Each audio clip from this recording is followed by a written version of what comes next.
Assalamualaikum warahmatullahi wabarakatuh. Hari ini kita membahas tentang skripsi.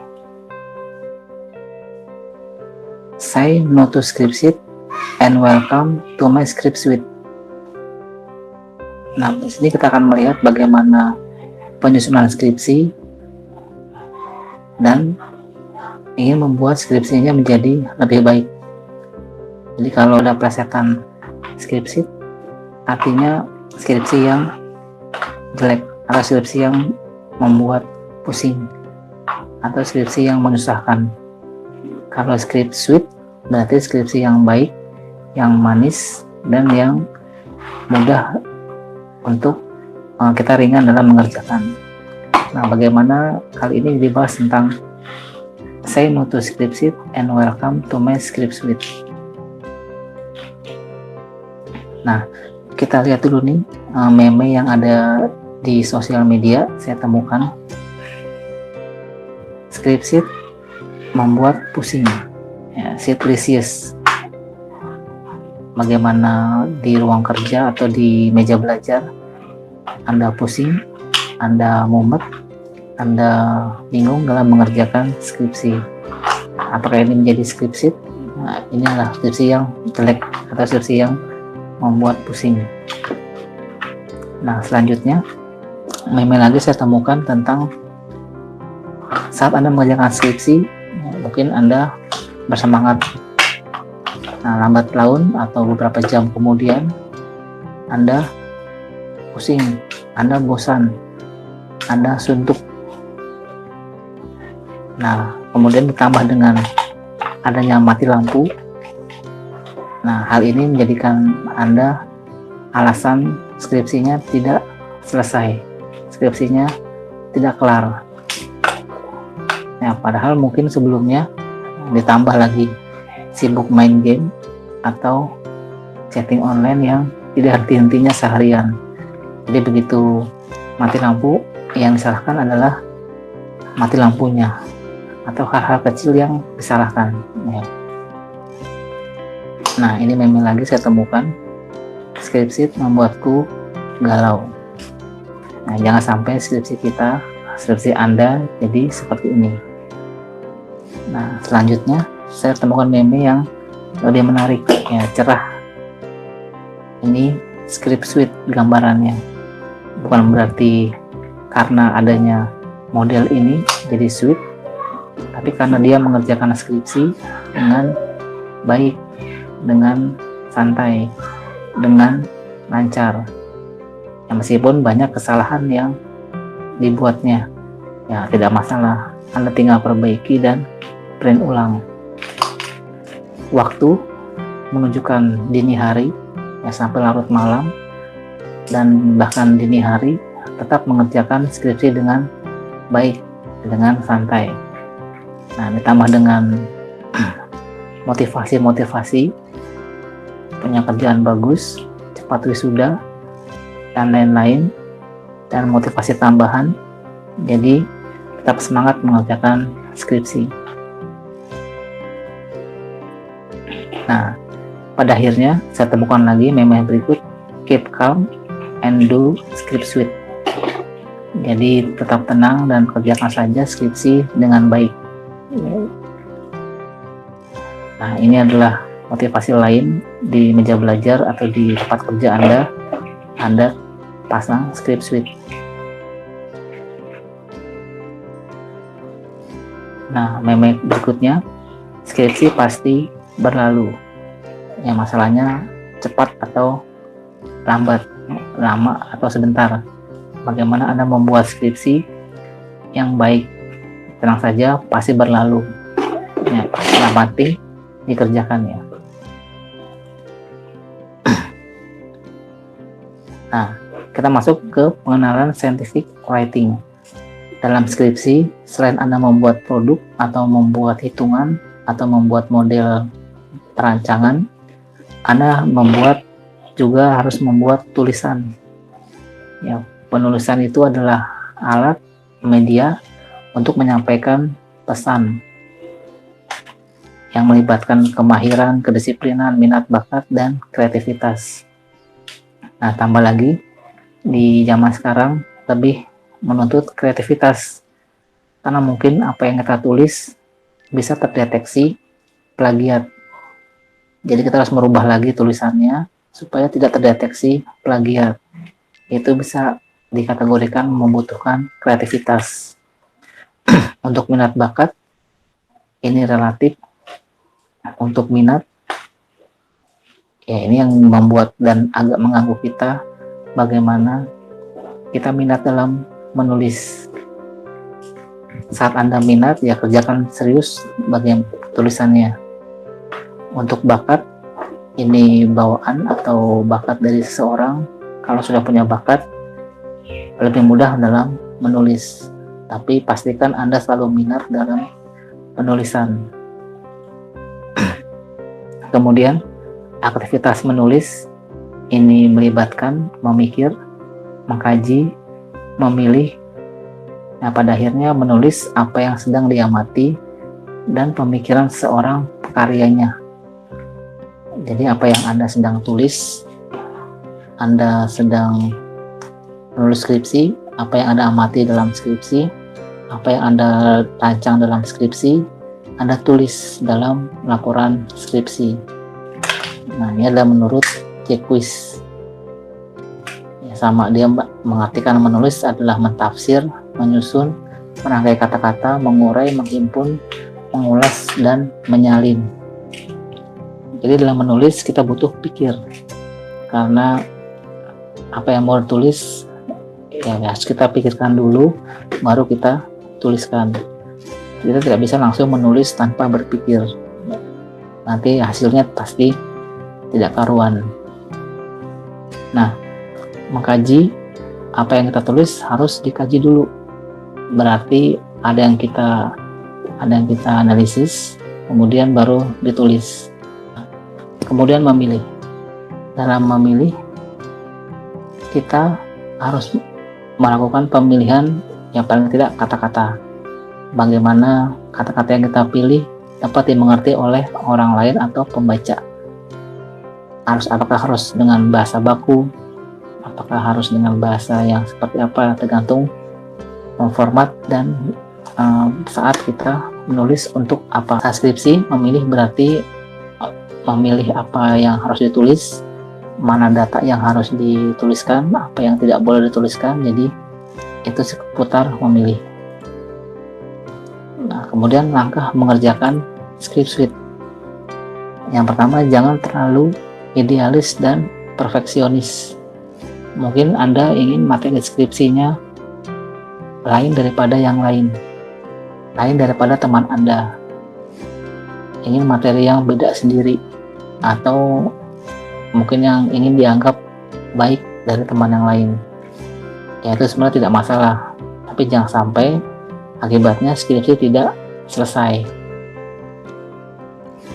Terlalu idealis, misalkan ingin menyelesaikan skripsi dengan topik yang sempurna, semua tahapan dikerjakan, semua kondisi dilakukan. Nah, nanti Anda harus mengenal namanya batasan masalah. Ini batasan masalah itu bagaimana ruang lingkup pengerjaan skripsi Anda buat. Nah, Anda tentukan. Kemudian mengambil topik atau kajian umum yang ringan-ringan. Yang ringan-ringan maksudnya apa yang Anda pahami, apa yang Anda mengerti, Anda ambil untuk skripsi atau untuk topik pengerjaan skripsi. Nah, sebenarnya skripsi itu bertujuan untuk mempelajari fenomena atau yang sedang di lapangan.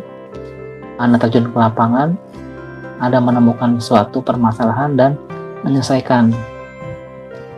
Jadi kalau Anda tidak ke lapangan, kurang pengalamannya saat Anda nanti menuju sidang. Saat sidang akan ditanyakan bagaimana keadaan enterprise dengan suatu studi kasus. Kalau Anda tidak ke lapangan, tidak meneliti fenomena atau keseharian mereka, Anda akan sulit dalam sidang nanti. Tapi jangan terlalu idealis dan perfeksionis. Fokus ke masalah, batasan masalah, dan cara penanggulangan masalah. Kemudian mengambil kajian yang sederhana tadi. Maksudnya bukan berarti skripsi Anda simple, mudah, yang gampang. Nah, maksudnya Anda mengerti tema yang Anda minat. Karena skripsi itu bukan tugas kuliah, sehari 2 hari selesai. Jadi 1 semester, bahkan belajar dari awal semester 1, Anda kerjakan 1 semester di akhir. Jadi tidak tugas kuliah. Kajian sederhana, apa yang kita ngerti, ya sudah, itu yang diangkat menjadi skripsi. Nah, sambil mengerjakan skripsi, Anda ingat-ingat lagi materi-materi yang lalu. Semester 1, semester 2, semester 3, sampai ke 7, 8, Anda gunakan dalam skripsi.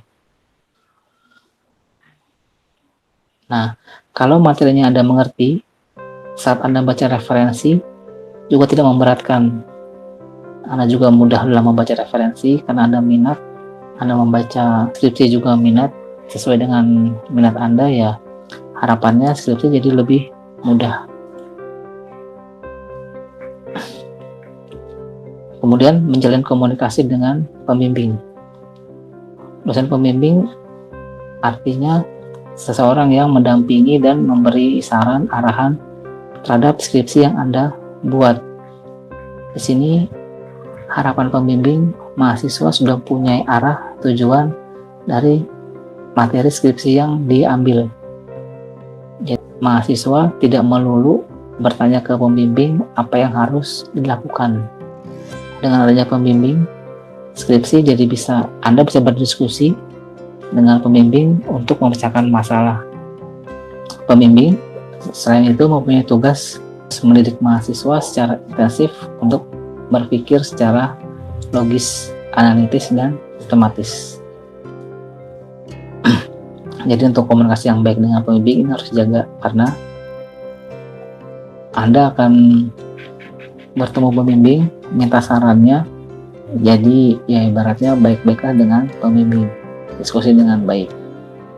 Pahami sifat dan perangai pembimbing juga penting, memudahkan Anda mengerti materi dan mudah dalam menangkap apa yang disampaikan oleh pembimbing. Nah, kemudian jangan pernah takut rumus atau angka. Kalau Anda mengambil topik skripsi, jangan terfokus pada rumus atau pola atau model yang mau dibuat. Saat Anda takut rumus, Anda akan menghambat dan terhambat dalam hal ini. Kalau ada rumus, ya Anda tinggal kerjakan, pelajari lebih dulu, diskusi dengan pembimbing. Jadi Anda harus menghadapi apapun topik riset yang Anda ambil. Awal memang sulit, tapi perlahan lama-lama menjadi biasa. Nah, kemudian pahami tahap penyusunan penelitian. Anda harus mengenali, pahami, punyai juga format penulisan skripsi. Setiap instansi pasti punya format penulisan, walaupun pada dasarnya sama intinya. Dengan Anda mempunyai format penulisan, saat Anda awal menulis sampai akhir menulis, ya tidak ada perubahan dalam format. Nah, hal ini cukup merepotkan dalam penyusunan skripsi. Jika Anda salah format, kurang format, nah, membetulkannya juga butuh mood atau butuh waktu. Berikutnya, jangan melihat hasil teman. Jangan membandingkan juga hasil penelitian Anda dengan teman Anda, meskipun sama-sama website. Misalkan Anda ingin membuat website tadi, melihat teman Anda ada menu chatting, Anda ikuti membuat menu chatting. Ada menu upload, Anda ikuti membuat menu upload. Saat sidang, Anda bingung, Anda lupa kenapa menu upload dan menu chatting dibuat. Padahal awalnya Anda hanya melihat dan mengikuti teman. Jadi pede dengan apa yang Anda riset, permasalahan yang Anda ambil, metode yang Anda ambil, kemudian Anda tuliskan apa adanya, hasilnya, dan tentunya diskusikan dulu dengan pembimbing. Jadi kalau Anda ingin hasil terbaik, ya bisa seperti itu. Jangan terlalu melihat hasil teman, takutnya terpengaruh mengikuti teman padahal tidak cocok dengan permasalahan yang diambil dalam topik riset Anda. Perhatikan waktu pembimbingan. Waktu pembimbingan sangat diperlukan supaya Anda bisa nyaman dalam bimbingan, tidak mepet waktu, dan tidak dikejar waktu. Anda tanyakan dulu dengan pembimbing, janjian dengan pembimbing, kapan waktunya. Nah, di sini ada sedikit fenomena. Jika pembimbingan Anda mudah, maka sidangnya akan sulit. Sebenarnya sedikit banyak saat pembimbingan, apa yang ditanyakan oleh pembimbing juga akan ditanyakan saat sidang. Jadi kalau ada waktu pembimbingan yang sebentar, pembimbing akan bertanya sedikit karena terburu-buru. Misalkan saat pembimbing mau pulang, Anda baru minta bimbingan. Pembimbing mau mengajar, Anda baru minta bimbingan. Jadi kalau waktu pembimbingannya terbatas, maka pengalaman saat bimbingan juga terbatas. Tadi sebenarnya pertanyaan saat sidang adalah hal yang ditanyakan saat bimbingan. Jadi perhatikan waktu bimbingan, buat senyaman mungkin, tanyakan ke pembimbing apakah bisa membimbing, apakah kapan jadwal pembimbingan dengan pembimbing. Kemudian jangan takut deadline. Anda harus tahu kapan deadline skripsi. Orang yang tidak takut deadline biasanya tidak mengetahui kapan deadline. Kemudian tahu-tahu harus kumpulkan. Nah, saat memulai skripsi, Anda harus tahu kapan waktu deadline. Jika fakultas belum mengeluarkan waktu atau ketetapan, Anda bisa tanyakan kepada teman senior, kapan biasanya sidang dilakukan. Jika tahu itu, maka Anda bisa persiapkan dari awal dan harus selesai sampai jauh sebelum deadline itu selesai.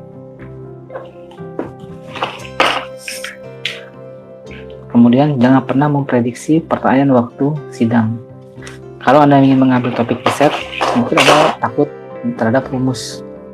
Nah, hal itu yang akan Anda takuti juga ditanyakan saat sidang. Nah, jangan seperti itu.